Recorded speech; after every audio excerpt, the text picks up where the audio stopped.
రాధే రాధే. ఓమతో చిట్కా. ఓమని ఎండలో ఎండబెట్టి పౌడర్ చేసి పెట్టుకోవాలి. ఒక గ్లాసు మజ్జిగకి ఒక స్పూను ఓమని వేడి చేసి అది కొంచెం వేడెక్కినాక వేడిది మజ్జిగలో వేసి కలుపుకొని తాగాలి. దగ్గు తగ్గుతుంది.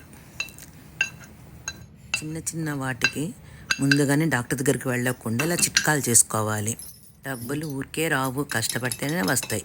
అందుకని గుర్తు పెట్టుకోవాల్సిన విషయం ఏమిటంటే రోజుకు ఒక్కసారే తాగాలి ఓమ వేసుకొని.